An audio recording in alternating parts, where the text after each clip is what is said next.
ఇంకా తర్వాత machine test అంటే 2 days ఉంది సార్. ఆ 2 days అనేది 2 days కూడా నేను ఎంత 4 గంటలు 5 గంటలు తక్కువ నిద్రపోయి మల్టిపుల్ అయితే నాకు ఎంతైతే వచ్చో కొత్త సబ్జెక్ట్కి వెళ్ళకుండా ఉన్న సబ్జెక్ట్నే మల్టిపుల్ టైం ఎలా రాయగలగవచ్చు, ఎలా వ్యాలిడేషన్ చేయాలి, తర్వాత ఎర్రర్ వస్తే ఎలా చూసుకోవాలి, కోడ్ చూడకుండా ఎలా రాయాలి. ఇప్పుడు మన సిస్టంలో రాస్తుంటే మన టైప్ చేస్తుంటేనే డిఫాల్ట్ కొన్ని వచ్చేస్తాయి సార్.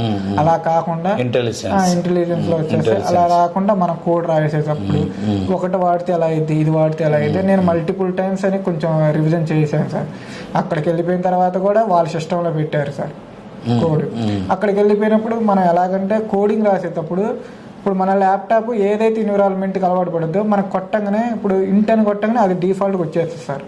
ఏదన్నా ఒక క్లాస్ని ఎంటర్ చేసినా అలాగే డిఫాల్ట్గా దాంట్లో ఉన్న బిహేవియర్స్ ప్రాపర్టీస్ మొత్తం చూపిస్తాయి. తర్వాత ఏదన్నా మనం ఎక్కువ ఫ్రీక్వెన్సీగా ఏదైతే వాడతామో అది డిఫాల్ట్గా వచ్చేస్తాయి సార్. కానీ వాళ్ళు ఇచ్చిన సిస్టంలో అలా రావు సార్. మనం ప్రతిదీ సెర్చ్ చేసుకోవాలి. మనకు నాలెడ్జ్ ఉంటేనే మనం చేయగలం, నాలెడ్జ్ లేకపోతే మనం రాయలేం.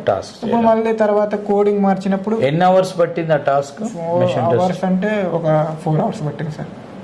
ఎన్నింటికి స్టార్ట్ అయింది? స్టార్ట్కి 4 ఇష్యూ అంతే ఉంది కానీ మొదలైంది 4 అయింది సార్. 4 నైట్ 8 వరకు నడుస్తుంది. 8:30 అప్పుడు నేను ఫోన్ చేస్తే జస్ట్ కంప్లీటెడ్ అని చెప్పారు sir. 8:30 sir.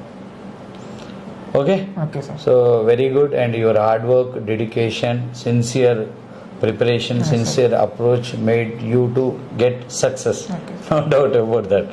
Okay, we are also very happy to see you like this, and I'm sure you are one of the best sincere student in this year.